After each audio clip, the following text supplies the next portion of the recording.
That's the way of the world. Welcome. I'm Carlos Becerra with Florida International University, Miami's public research university. I see so many of our great corporate friends here in the audience. And welcome to what we consider Miami's embassy in the nation's capital, because we're proud to lead important work in South Florida. But just to get to it, we're excited to host the Latino Coalition in this important dialogue with various perspectives, and we're excited to hear the perspectives of those of you around the table, and I know we're broadcasting live. Glad to know Carlos Horta, who's been a great friend of FIU and personally over the years. And I'll just kick off our dialogue today. At FIU, we do strong federally funded research in wind engineering. And if I could sum up the first 100 days, this has definitely been a whirlwind without debate. And on many of the key issues that, of course, universities are facing and researchers, be it from, in the environment, trade and business, healthcare. Obviously, FIU's been active in monitoring a lot of movements and shifts, and so we're looking forward to today's dialogue. So to kick us off, let me introduce Carlos Horta with the Latino Coalition. Good morning, buenos dias. All right, we're excited to have you here today. I want to thank Carlos and FIU and the team for hosting us this morning. They've done a phenomenal job. First class. Thank you, folks. Thank you. I actually started my master's at FIU, did 4 or 5 classes, and then I had to leave to Atlanta. So maybe one day I'll go back and finish that master's at FIU. I'm pleased to introduce today our moderator. We've got a great panel. Moderator, one of our panelists, unfortunately, stuck in traffic, so we're going to start without her. And when she gets in, she'll slide right in, and we'll do that conversation. But Omar Franco heads Becker's federal lobbying practice in Washington, D.C. He currently represents a wide variety of clients, including Fortune 500 companies, small businesses, higher education institutions, trade associations, nonprofits, and municipal governments. Basically, almost everything. He's a recognized leader in his field. He was named a top lobbyist by the National Institute of Lobbying and Ethics in 2024 and 2020. He has been featured as a hired gun on the Hill's list of top lobbyists since 2018, and in 2024, last year, Bloomberg government rated Becker as the top performing lobbying firm, all under his leadership. And he runs a law firm, the practice for a law firm, and he doesn't have a law degree. That's amazing. That blows my mind. Think about that. Lobbying. Huh? Good lobbying. He does good lobbying. Working with all these lawyers, and he's the one non-lawyer. Omar began his public service in 1993 as a district legislative assistant for Florida State Representative Art Simon and Annie Betancourt, both Democrats. And then he went to work for then Florida State Senator Marty Ballard, who's a Republican, who obviously today is a member of Congress. He also worked as a field office director for the Florida Medical Association. Omar began federal lobbying in 1999 when he became director of government relations for the University of Miami's School of Medicine. I don't know if some of you were born in 1999 yet, but there's some young folks here, and I'm sure some are watching. In 2003, Omar returned to public service as the chief of staff for Congressman Marty Ballard. Omar held this position for over 4 years, managing the congressman's Washington, D.C. and district operations. He provided excellent counsel and advice to Diaz-Balart in his areas of expertise, which include federal appropriations, healthcare, transportation, higher education, and issues dealing with Hispanics in the state of Florida.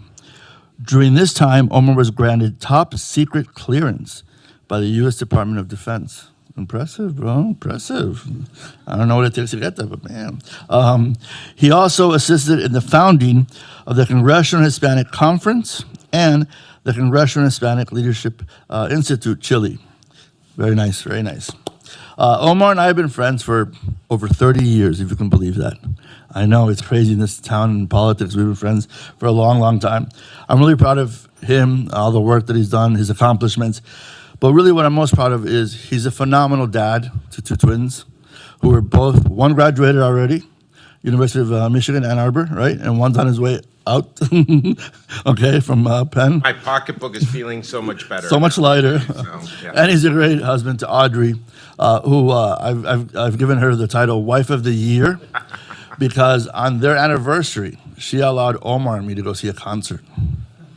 That is wife of the year. 2 for the record. But That's right, too. That's right. Anyway, please help me welcome Omar Franco.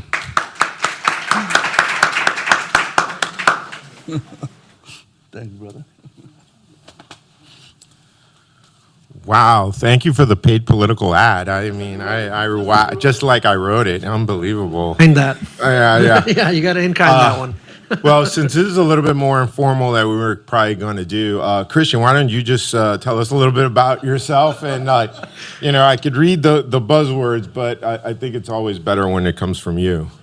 There's no way I can top that introduction. So, no, a little bit about myself. My name is Cristian Ramos. I got my start doing politics, working for then Senate Minority Leader Harry Reid, and was fortunate to be there when we took back the majority. I was the communications director for the Congressional Hispanic Caucus. I did a number of advocacy roles, narrative work, studying media. And in 2020, I started my own firm, Autonomy Strategies, where I do earned communications, narrative, and media work. And now we're joined by an Right on time. Leslie. And we're here. Yes.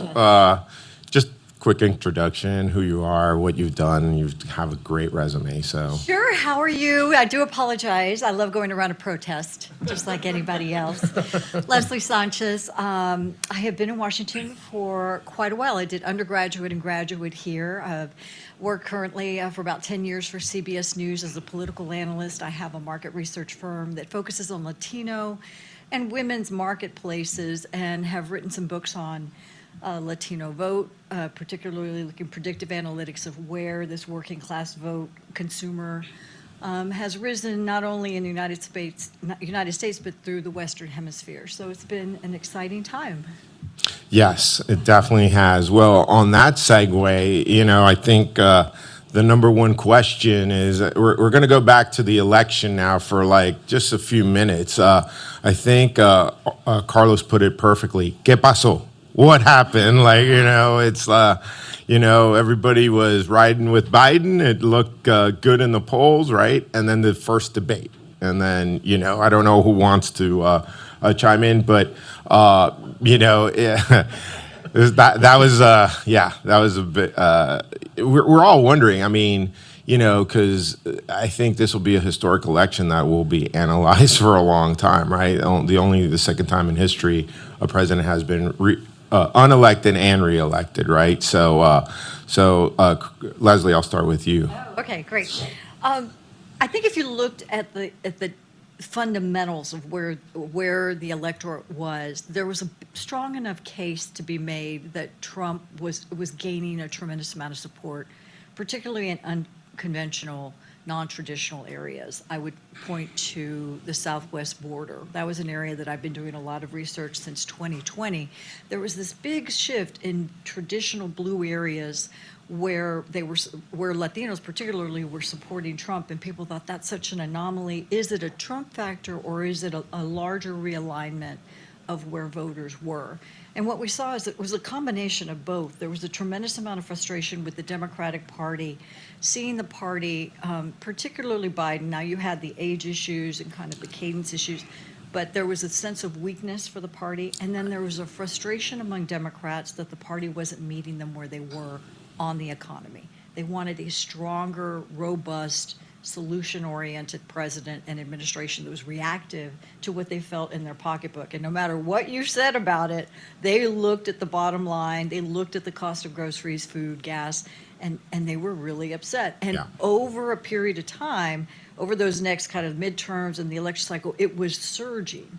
So that population didn't identify as Republicans. A lot of them were first-time voters, low-propensity voters, but they were really angry, and they were coming out and starting to show up on the polls. We saw that through the Sun Belt, and I would make an argument today that what we're seeing now is a transformative trend of working-class Republican base that is a populist-oriented ethnic base. It is African-American. It's across many ethnic lines, actually, and it's moving through those Sun Belt states getting the support, very much the way Ronald Reagan got support of Right. kind of, the Reagan Democrats. It's a fundamentally shifted party. And that's what I think they're reaping today. Yeah, Christian? I agree with some of that, actually. Let's just start there. And then I'm just going to rip the Band-Aid off and just say the most obvious thing. We lost a very close election. We lost a close election in which the polls pretty much all the way through said it was a 1.5% swing one way or the other. We did. And we misread the mood of the country. The country wanted change. The country was very mad about the economy. And at the end of the day, we didn't meet them where they were. Do I think we had a political realignment? Do I think all of these other things? TBD. Right. TBD. TBD. As we'll get into when we talk about the first 100 days, we are going to test the limits of this new coalition that President Trump put together. But I'm not going to sugarcoat it. This is an election that Democrats probably should have won. There were some heavy headwinds against us, but we didn't meet the moment the way that we needed to. And, I'm not going to make excuses. I'm not going to say anything. We came out there and we lost a very close election.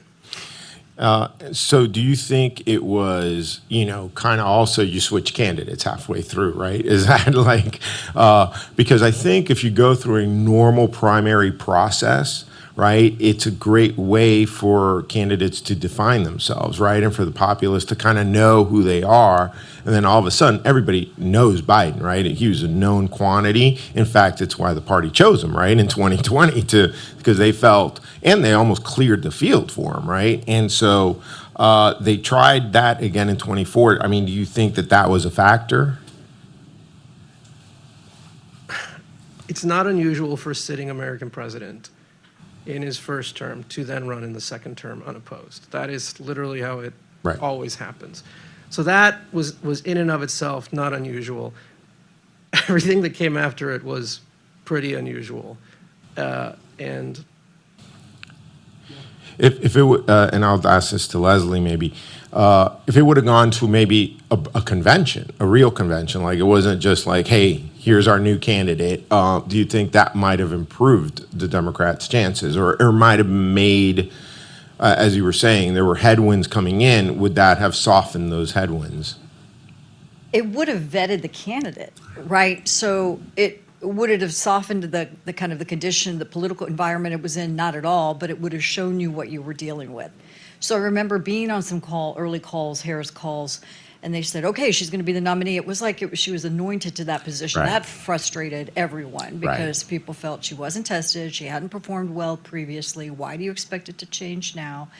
People want to see proof of concept that you had performed at an election cycle, in a primary cycle, and been able to perform well, and she had not. Right. So that you had that going against you. You had people that kind of had their own perceptions about her, and I think she could have overcome them, but that's what the primary was about. Right. And to meet that demand, and early on, you had her team saying, well, she's going to come out with policy ideas in the next 3 weeks. We're going to hear about in the next few weeks. And that went in contrast to Trump, who knew what he wanted since 2020. Well, Trump since 2016, quite frankly, but yeah. You're right. He never changed his mind. He's like, we need to control the border. We need to stop fentanyl. We need to stop the cartels. We need to, he had a very specific thing. And so in contrast, you knew what you were buying. Right. But this is actually a really important point she's making. Because Donald Trump was very clear about why he was running in 2024. He wanted revenge. His whole campaign was predicated on revenge over an election that he won. Right. Yes. Right. Which is fine, but the reason I bring this up is because it goes back to this concept of change and the electorate. The electorate was angry and they wanted to see change, and they also wanted, quote unquote, revenge over what they felt was a mismanaged economy, what they felt was a mismanaged whatever. We could have spoken to that, especially if it's Kamala Harris. Kamala Harris could have been a change candidate. And I would argue that, for what she was given, she ran a good campaign. She herself is a very charismatic, incredible leader. But we didn't speak to the fury and the rage in the electorate that wanted to see change. And so weirdly, Donald Trump's, desire for revenge resonated Yeah. with a lot of voters Yeah. in a way that I certainly did not see when I was out there. I probably should have, because I was watching focus groups and people were really, really upset about the economy. But the shoe is now on the other foot. Right. Oh, absolutely. Right. That's and he is not running for reelection. So there's always that. All right, we could probably talk another 2 hours just on this topic alone. But let's first 100 days. Leslie, what do you think? Thoughts? I mean, is any of this actually a surprise? Because I got to tell you, for me, I mean, this is what he said he was going to do. Now that he's doing it this quickly and, without any looking back is a little bit different, right? Because his first That's a nice euphemism for his what first we've all 100 days, the first experienced. time around was kind of awkward, right? It was like he didn't have people in place and it was like sputtering. It wasn't, this is the 180 from the first time around. So. Right. I mean, what is that? A lie gets around the world and the truth is still putting on its sneakers, kind of that idea, that metaphor. It was an administration that was already wound up. It already had a very strong understanding of what they wanted to do in the first 100 days, in the first 100 hours. I think that's what was distinctly different. It was so clear. This is going to be my executive team. This is going to be the initial executive orders that we're dropping in the first, within hours of being sworn in. And there were 200 of these executive orders. It takes time and planning and legal. There's so much that goes into that infrastructure that it just shows you how long the team had been thinking about this and moving forward. Absolutely. Christian? Well, I'm glad we're talking about the first 100 days. From Stephen Miller, the president's senior advisor, they have declassified the JFK files, they've ended the federal support for paper straws, and they've ended production of the penny. But you know what else they're responsible for? They've seen the largest drop in GDP in 3 months. Very impressive. Also, tariffs are rising costs everywhere. In fact, the forecasting of tariffs have seen a decline in people's 401ks, which we haven't seen since the 80s, I would imagine. Yeah. Also, 2008. 2008. That's Yes, the last time a Republican left office. So yes, they have some really impressive accomplishments these first 100 days in taking an economy that was struggling, I will grant you that, and bringing us to the brink of a recession, possibly a Great Depression. And so when I say the shoe is on the other foot, Democrats died on the economy last cycle. This president, 100 days in, can no longer blame Joe Biden for an economic mess that he is creating. I know we're going to talk about trade in a little bit. Yep. When you don't import things into this country, people do not have things to buy. When people don't have things to buy, do you know what businesses do? They fire workers. They raise prices. Do you know what that does to a political brand? It's not good, I know. I know. right. So, Leslie, any words there? Completely different take on the whole Yeah. thing. Thank you. I would consider 2024 the inflation election, right? We talked about the economy. That's what we called it, the inflation election. People felt the inflation, and they wanted to change, and it was a reinforcement election. So if you already believe the economy's tough on you, you're just Trump's reinforcing that message. Absolutely, and you can move that with small percentage. Everybody's already rowing in the same direction. To change that mindset, to change that attitude and try to convince people that they're in better economic situation is extremely hard. And that's the challenge the Democrats had, because no one believed regardless of what they said, no one believed their financial situation was different. Fast forward to where Trump is today. He has had a tremendous kind of bombastic style in doing this very rapid sledgehammer approach to federal government that is not surgical. What the establishment in Washington will tell you is we thought there would be small cuts and small changes, and we could, especially the consulting class in this town is, the reverberations are dramatic because they said, well, wait a minute, that's $1 billion off our P&L. That's $1 billion that we're taking these big cuts. Where's it going? Research, NIH, people are screaming in every corner that they can because of the radical transformation. But what there has been is a dramatic shift in two things the president focused on. He said, I wanted to focus on drugs, migrants that were crossing, and the growing influence of China and the impacts it can have economically and from a defense posture. He is doing that. It is not a small task. And I wanted to get control of the federal government kind of overspending, this bureaucratic bloat, and break it down, because many people, if you've worked in an administration, I remember my first days in the George Bush administration, I went into Department of Education and there were individuals that said, we don't like you, we don't like your boss, we're just going to wait you out. Right. That was my first day. Yeah. Right. And every administration, I think, I think unless there's a political alignment, and then the crazy part is you can never, if you're a Democrat, you cannot, even if a Democrat administration is doing something wrong, and Republicans, this happened to us under Bush, right?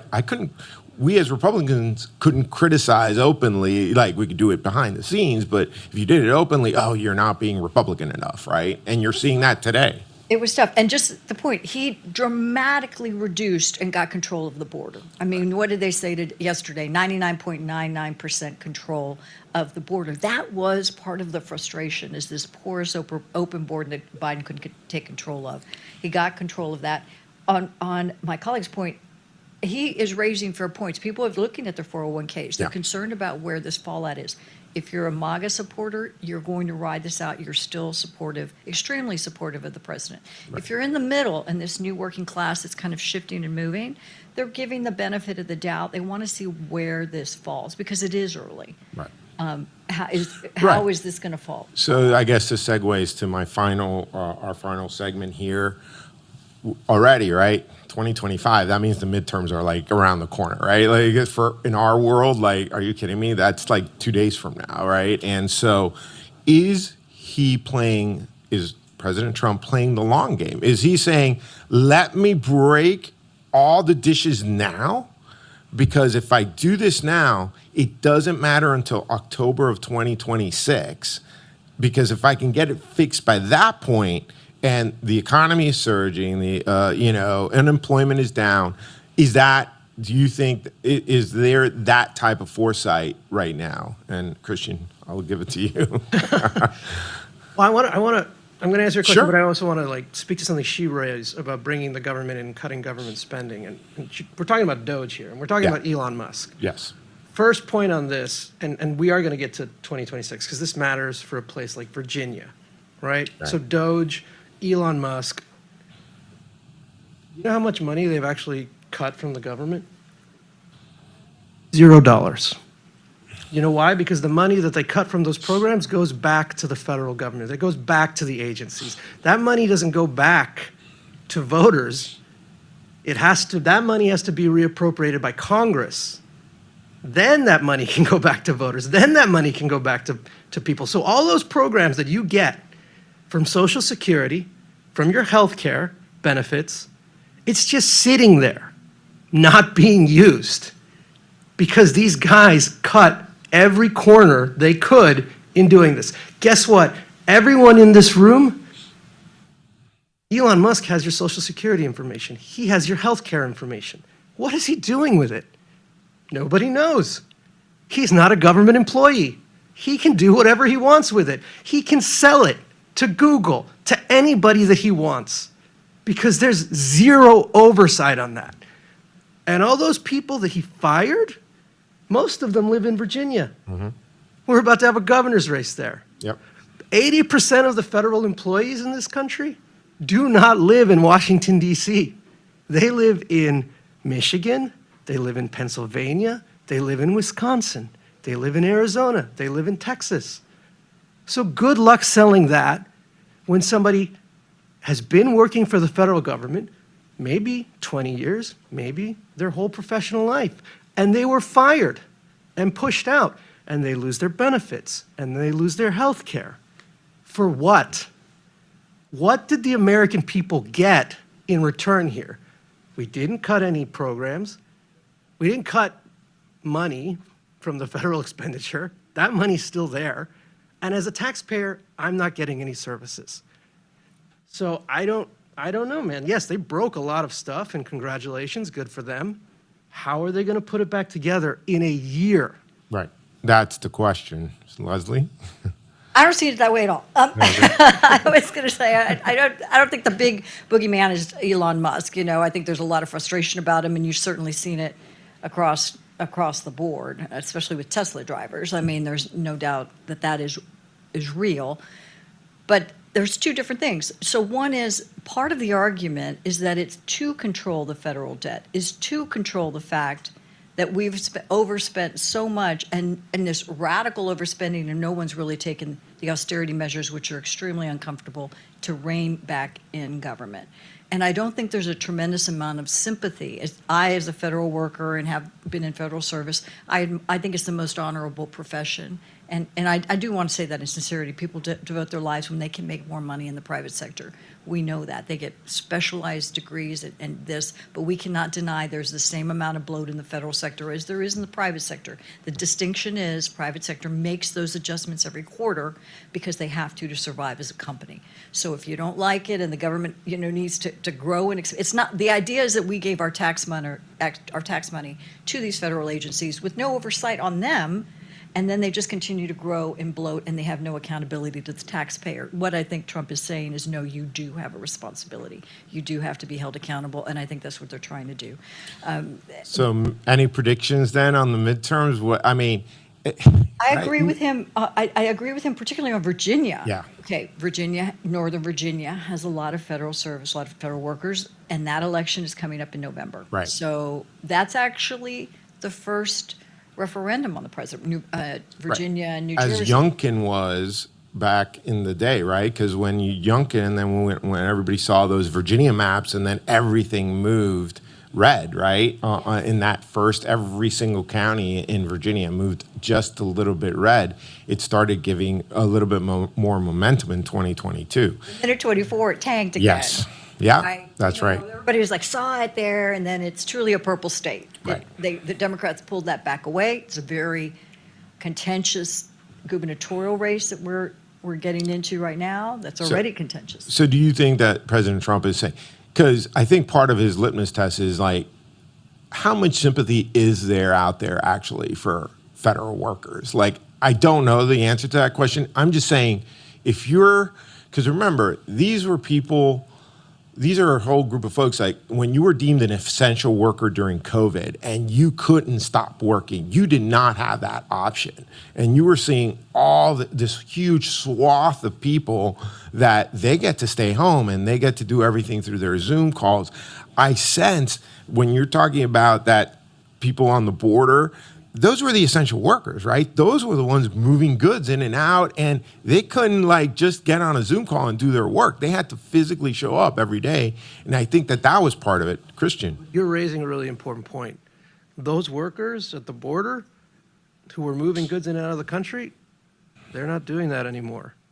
Again, these tariffs, right? When these companies, when these countries are negotiating these tariffs and the money stops flowing, goods stop flowing. When goods stop flowing, those workers at the ports don't work because there's nothing to move. You're seeing it in California already. You're seeing it in other places. Businesses like certainty. Yeah. They like safety. They like sure bets. I respect President Trump's ability to win really tough elections. He is not a safe bet for the U.S. consumer. He is not a safe bet for small businesses. He is not a safe bet for people who want to do business across our borders. Canada, Mexico, you're going to attack our largest trading partners in the world?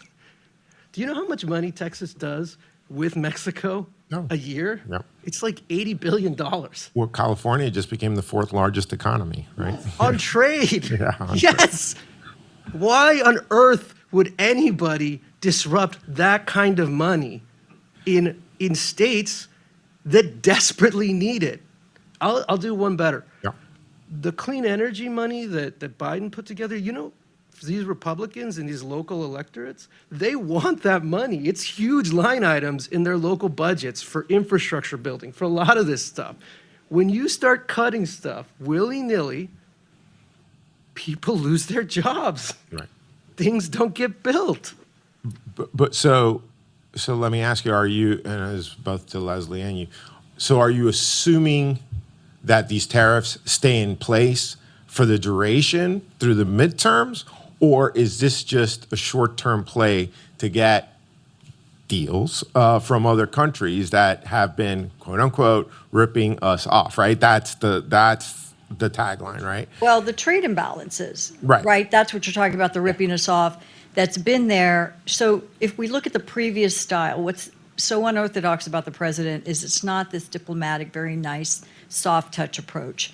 It's a very direct, argumentative stance with Mexico, with Canada, on particular industries. You could argue on the automotive industry, and they're looking to, and it moves, right? Like it's going to be 25% on top of certain things with respect to automotive, and then that already slid back down. But it's to get people, that is his style, Right. to the table. Because he put something out, and then how long does it stay, right, Christian? So this is where, again, I'm going to give him credit because he's very good at stagecraft. Right. For example, he said that he brought South Korea back to the table, and they had an incredible, they're now talking on this trade deal. Do you know what South Korea's deal with us was before? There were no taxes. There was nothing. There was nothing. We were already doing a lot of trade with South Korea for nothing. So it's the same deal. Like the deal that we had with Canada and Mexico was very good for consumers. The deals that we had with a lot of these countries were very good for consumers at the end of the day.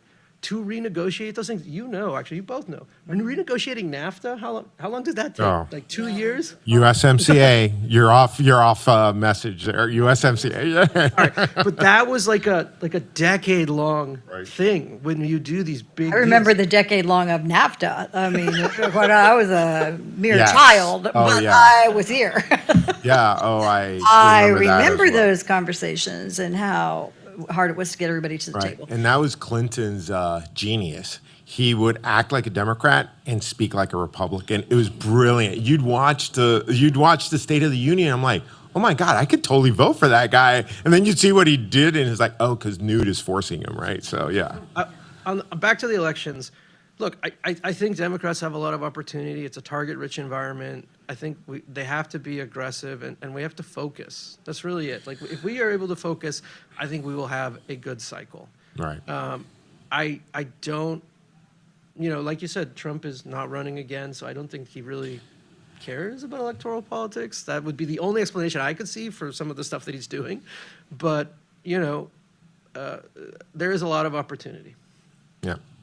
I think it's all transformative in terms of lining up what the new Republican Party looks like. Right. There are now kind of individuals are more in line with where Trump is moving the party, right? And I would disagree that he did show his small business did show their support for him. Parents showed their support for him. Across the spectrum in the last election, they came out. That's why he overwhelmingly won. But they did want radical change Right. to what they felt that the system was broken. Yeah. And then the electorate tends to kind of move back and sway back. Midterms are always a referendum. They're always difficult. You always have some losses in the House. That's really where people are going to be feeling the pain and have the biggest concern, as they should. But I think the governor races are looking good, and the advantage the Republicans have is the Democrats have yet to find a message, because they can't go back and say, well, Trump is terrible, he's bad. There's a lot of infighting within their own party, and how are they going to meet the need, especially with working class abandoning the party in big numbers? Yeah. No, I agree. And this is the part where we're supposed to go to a second panel or something, but I don't know about you guys. I think this is great. So we're going to just continue to do this and Q&A. Yeah, we'll do a little. One last thing then. Let's just touch on the midterms and then we can go to Q&A. What I saw was, so a couple of things. The union vote, right? Like what you would traditionally call the union vote on the trade side, right? Those seem to be the guys that are kind of the people that are kind of moving, that are becoming up for grabs, right? Made in America was always, growing up, right, by Ford, was always a Republican thing. A Democratic thing. And I do believe that Trump has stolen kind of that mantra. And that's where I really see the shift, and it's in that heartland, right? So I'd love for you guys to talk about it, to tell me, because when you look at the broad picture, the percentage of Latinos has gone up, the percentage of African Americans has kind of shifted a little bit, not much. But so where did this come from? Where has this surge come from? Tony Gonzalez and Monica de la Cruz are a big part of that, right? Do they hold their seats, right? That's going to be, I think, the two most telling ones. Christian. Actually, I think this is a great segue to the other Trump's big beautiful bill. And what I find fascinating about the trade and the NAFTA piece, or the trade piece, is trade and these tariffs only make sense to the degree that they're doing them if you are putting forth legislation on the Hill that is going to increase manufacturing, right? These tariffs are supposed to be creating made in America, building new things in our country. Is there anything about manufacturing in the big beautiful bill on the Hill? Probably on the tax credit side.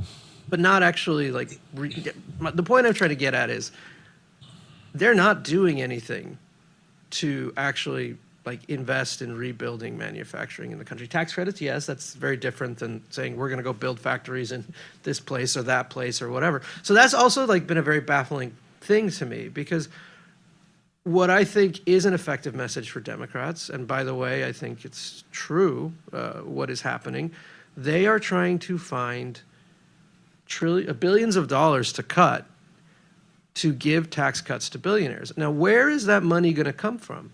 For some reason, there is a huge fight within the Republican caucus about not whether to cut Medicaid, but how much to cut Medicaid. So again, you're at a time right now where unclear, your Social Security checks, they're going to come maybe, but they just gutted that, right? Elon with his Doge stuff.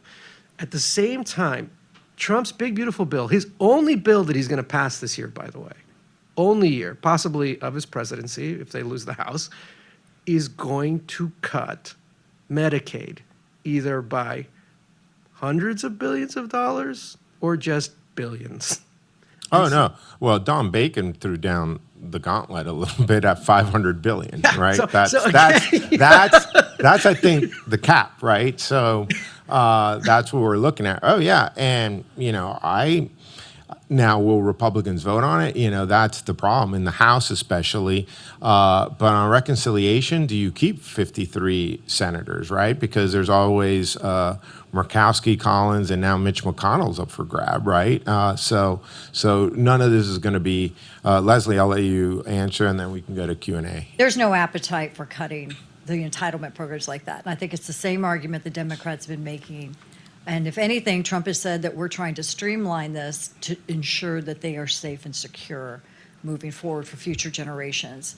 And we've kind of heard that argument since the dawn of time. That as long as there have been entitlement programs, those have been the traditional arguments. But I want to go back to your point on kind of what is shifting and what has changed since you've here. Just the president being in Macomb County yesterday, Michigan. Yeah. That is the area that, the famous Reagan line, I didn't leave the Democratic Party left me. That's the state that has predicted for the last 20 years who the president's going to be. And Republicans have been pushing in there, and it never saw that coming back around to the red column. But he is tripling down there because it is the union worker. It are the workers that are frustrated with manufacturing that has left this country. That the U.S. is not as competitive on all the fronts, on the trade front, on the global front, on the national security front, with the borders, just all along. Every column they check is a frustrated American worker and American family. And that is really where the political fight has moved to, right? Is who's meeting. And will they still be frustrated in 2022? Because again, elections, and I've been doing elections since 1988. That really shows my age. So I will only look at predicting any election 2 weeks before the election, because anything else is, I've done so many of them, it's absurd. And nobody had, 2 weeks is when most Americans, sadly, for many reasons, go, oh, wait, isn't there an election coming up? I should pick somebody, or do I have time to go to the poll? If it rains heavily that day across the U.S., you could lose 1% of the turnout, right? So it's literally impossible. It's just snapshot. The way in all my political science I always said, it is a snapshot in time. If you did it 24 hours later or 24 hours before, it may be a completely different election. It's just that tight. All you're doing is taking a snapshot. Every poll, I think, moving forward, sorry for the pollsters out there, I just think I agree. It's gonna be nearly impossible, because there's no way you can get to that scientific, number that you're gonna need to make it a real poll. So, all right, enough of my pontificating. Let me open it up for questions, and anything is fine. Yes. Yes. Yeah. Good morning. Morning. Thank you so much for the panel. I feel like you guys should have your own podcast. Yes, let's do it. Try to be sincere and authentic with the commentary. I think it was really refreshing. I have a comment and then a question. Just real quick. I certainly think, given sort of the state of the politics 100 days in, and sort of the rhetoric that's been that happened during the campaign trail, and then where we are right now, I think it's, at least for me, I find it very concerning, sort of the language that's being used to demonize particular segments of the American population, both citizens and immigrants. And I think, so the imagery, the photography, the visits to El Salvador in particular are very off-putting, and quite frankly, when I look at my family, my daughter, I have a huge amount of ambient anxiety about the future of the country and type of language that's being used, and certainly the culture that's being built around politics that we're engaged in. So just wanted to sort of share that as a sort of a sentiment. The question that I had was, I think certainly looking at the midterms and looking at we examined the first 100 days, I'm kind of curious now. We have been talking about secession in the Democratic Party. We talked about the transition of power between the president and the vice president in 2024. It does feel in 2025 that by the end of the decade, a larger portion of the American electorate will be millennials, Generation Z, and other sort of constituencies, age constituencies. I'm curious to know what role they'll play in shaping not just the messaging, but the way communications in America and political communications will take place that will affect whether it's 2026, certainly 2028, and certainly the course of sort of what we see as patterns in the electorate. That's a pretty broad question. But Leslie? Well, I appreciate your first comment, though. I think it's truly genuine that there are a lot of people have the same kind of concern about language, tone, image, and what we're putting forward with respect to that. It's an interesting question because we know traditionally people over the age of 45 are the ones who vote. Once you get into senior territory, which is going to be all the Gen X and everybody, they're going to vote, right? Consistency. Younger individuals, until they hit about 26, 27, and they have a home, a mortgage, a car, a family, children, is when people tend to start focusing on that. Well, you have generations now that are delaying those processes, right? They're not getting into mortgages. They're not getting married at the rate that historically families have done. So that changes. Their form of communication changes. How campaigns are reaching them, what they're saying. But they want a strong economy. I think the strong economy is the through line through all of that. So how's it going to change? The communication styles, YouTube changed that, TikTok changed that, and campaigns adapt to that. targeting. And it does have an influence in terms of, reggaeton artists showing up and influencing. It doesn't necessarily shift a vote, but it causes people to pay attention to it. So it's still an unknown science. And I would agree just one part on his part on polling. There are no random digit dial phones, where, everybody's trying to do it on mobile, or you opt into an omnibus survey and you do it, but then you are self-selecting to participate versus someone who doesn't. And I really want both opinions. Right. So the biases in polling are really going to have a bigger impact, and AI may shift and help with some of that, but it's all a moving science. Christian? As the resident geriatric millennial here, into this a bit, because I think what is fascinating, and I want to write about this someday, but I got my political start, quite a ways ago. But like the first campaign that I really cared about was the Obama campaign, because the Obama campaign was the first time that I felt seen in the political process as a Latino, as a part of a team that was changing the country. And that resonated deeply with me. And I got older, I got married, I moved to the suburbs, I had a kid, bought a car. And Responsibility. Now you just need to become Republican. hold on, that's where I'm going. And what my big frustration with Democrats is that nobody talks about lowering my mortgage in the Democratic Party. Nobody talks about lowering my costs of my groceries. Nobody talks about how to get me a second car that's nicer than the other car. And it baffles me, because the economy is better under Democrats every time. There is literally a trend line. George W. Bush, I actually personally like him as a person. He was great. He tanked our economy with the subprime mortgages and everything else. We came in and cleaned it up. Then Trump got elected. The COVID, however you want to look at it, that was not great for the country. The economy tanks again. Biden comes in, cleans it up. And then we just can't speak to the economy. We just can't speak to this issue that people care about. We don't sound like human beings. Yeah. And so, you're talking about, technology and whatever else. What I would love for Democrats to do is to sound like normal people with mortgages, with kids, and, they have to deal with finding a nanny to go out and things like that. That's what people care about. Well, right. I do have an interesting point on that. Yeah. So part of the growth of the Republican Party among Democrats they're moving into outer suburbs and kind of rural areas where taxes are lower, and they're very red counties. Right. So I'm just curious where you live in terms of the county. I live in Silver Spring. I literally metroed in here. Let me go back to Christian's point, though. So Obama ran on hope and change, right? That was his tagline, and it was very effective. It was very historic. What also is glossed over, Clinton came in 92. By 94, Congress was all Republican. Obama came in 08. By 2010, the Tea Party has swept in.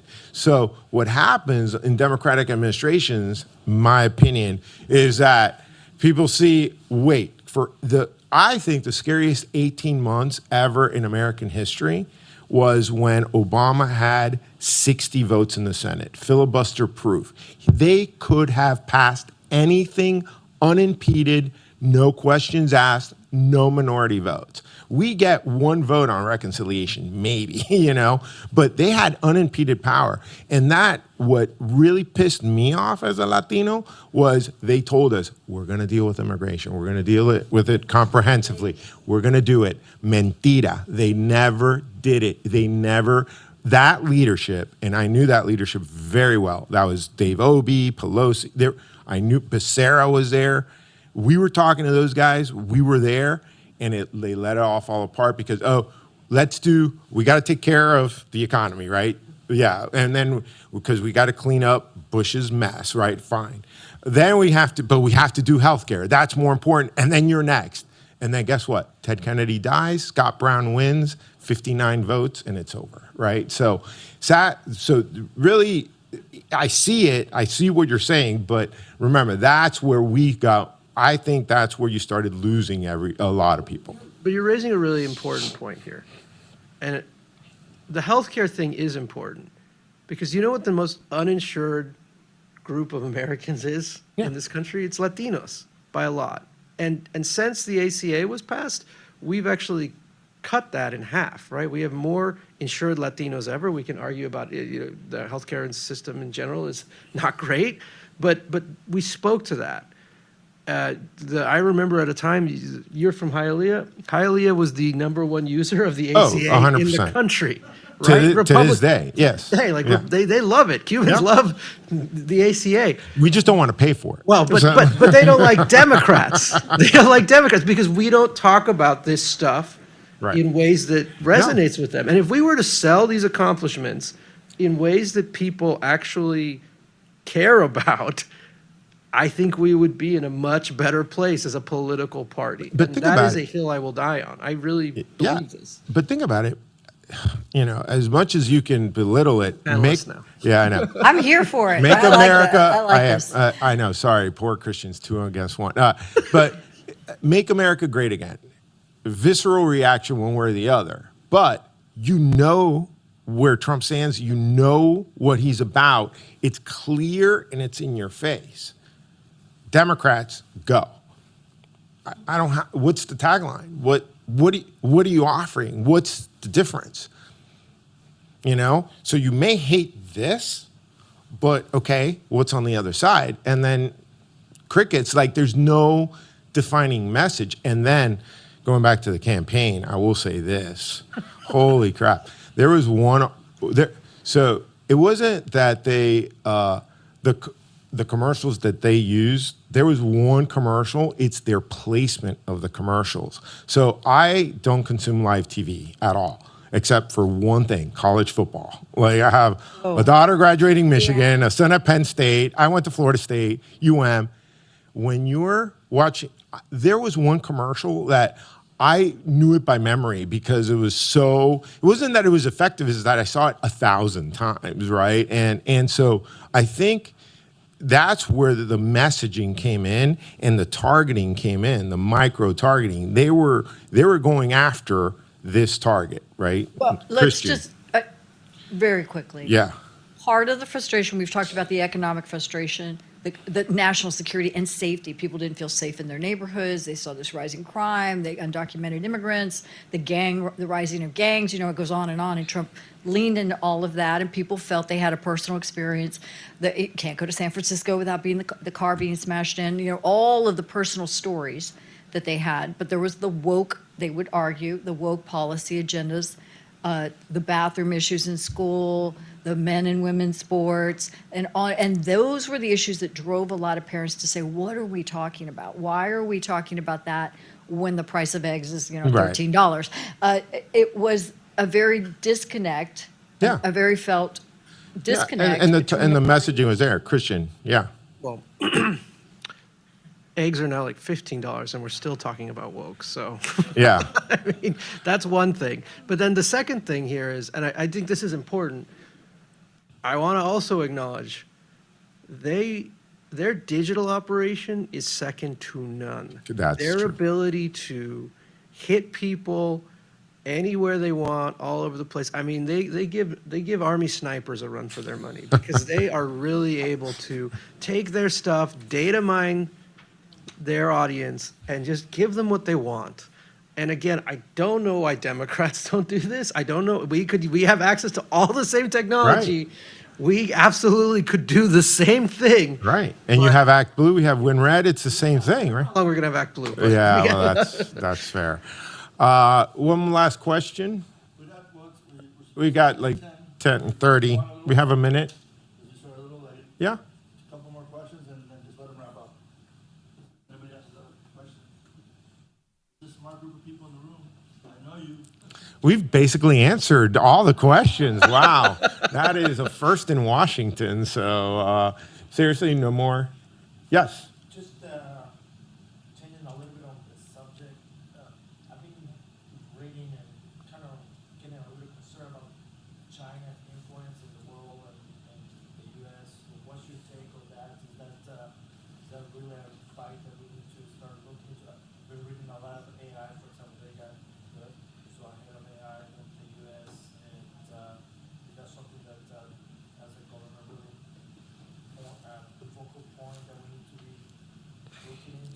Yeah, and That's an outstanding question. I'm so glad you asked. And it deals with some of the things we talked about. I think 100% it is a national imperative is the growing influence economically and from a defense perspective of that rising influence, all even not just within our borders, but in the Western Hemisphere and actually all over, near the East China Sea, just everywhere has been this drumbeat of acceleration in the size of China's navy, in the rise of consumer goods that are coming in, kind of the trade imbalance, and we've been talking about stealing IP since forever, decade long, and kind of no repercussions for doing that. But now I think it's really just turned the page. When you see Marco Rubio making the first trip and he's going down to the Panama Canal, they're concerned about a lot of these Chinese-owned companies that are along those areas, which is a really critical point from a commercial and a defense national security standpoint. There's a lot more attention there. And the second part of that, with respect to manufacturing, is there was just a summit about a month ago, the American Dynamism. And it was a lot of Silicon Valley kind of money that's looking at startup technology kind of to accelerate. And there's the Forged Act actually on the Hill that is kind of looking at breaking up the defense contractor primes to allow more technology, quick startup companies to get into defense. When you think about Palantir or Anduril or any of these big companies, you hear about them, it's because now dollars are going into them so that they can build. They've realized after 70 plus years of peace, the arsenal of democracy is not where it needs to be anymore. And I think there's concern about that. And now there's a lot more attention on it. yeah, Christian. To manufacture in the U.S. And by the way, you stumbled upon probably the one bipartisan issue in Washington too. That's, good place to go. No, I would take China. I hear your concerns on China. I would take that and I would add Russia, because those two work together. If you're concerned about China, you should really be concerned about Russia, because those two, they used to be the axis of evil, right? Who was the third one? Iran. So China, Russia, Iran. China and Russia working together, and the stuff that's going on with Russia right now, Ronald Reagan would be rolling over in his grave. I'm not a Republican, but the stuff that's happening with Russia. But you sound like one. I'm just saying he would be rolling over in his grave in the stuff that this administration is doing with Russia right now. And it is really scary, because all of the things like that Russia is doing, they work directly with China, right? And so all the instability that you're seeing in the geopolitical space, guess who takes advantage of that? China. China goes in and is like, oh yeah, I'll open a manufacturing hub in your place. I'll give you money for this. I'll do that. So if you are really concerned about China, the thing that keeps everyone in check geopolitically? Trade deals. Trade deals, because nobody wants to go to war with somebody that they're doing business with. So when you rip up all those trade deals, guess what China does? Great, I'm going to go make all these other trade deals everywhere else, and I don't have to worry about you anymore.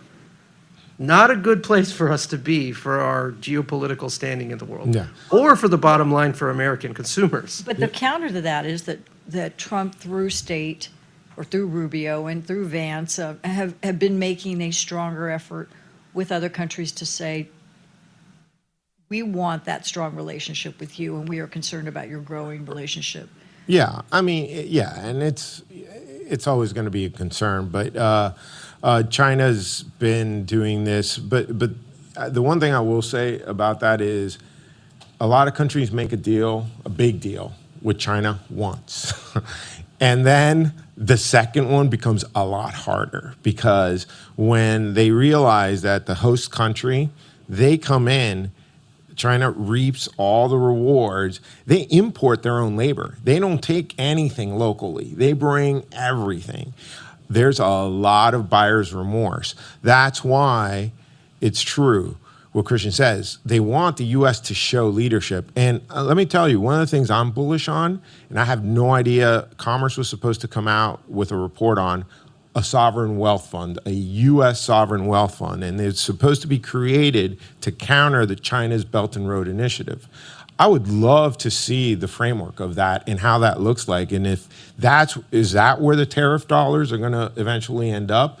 And is that where we're going to, because now, rather than do a free trade agreement, because, sorry, Christian, but under Obama, it seemed like it was a free trade on one side, not the other. Like, it seems like we gave away the farm, literally, and didn't get, it was never equal. We were the big bad Americans. We couldn't pick on other countries, right? That was kind of the sentiment. And it really left us highly exposed, and we lost a lot of jobs that way. So I think, let's see what the Sovereign Wealth Fund looks like, how they're going to conduct it. Because I'll be honest, at everything I'm looking at from this administration, that is actually the thing I'm most excited about, because that might give us an opportunity to compete, but under American rule of law rather than Chinese rule of law. And I think that the buyers of, please come in and invest in our country is a lot different than, hey, let's do free trade where I win and you lose. That's never going to win, not under this administration, right? So, sorry, I went from moderator to panelist, but I will end it on that note. Thank you very much for everybody for coming here. I hope this was informative, and you learned a couple. And a big round of applause for our panelists. A big round of applause for Omar. Thank you for taking the time.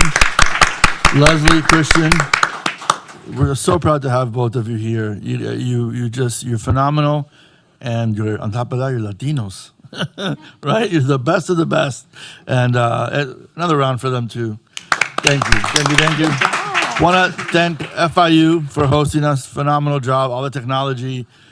Carlos had to leave, but I just want to thank the team at FIU for that, and obviously for all of you coming, taking the time from your crazy schedule with the crazy traffic and all the disruption that's happening on the 100th day. But just on behalf of Latino Coalition, thank you very much. Appreciate you. There's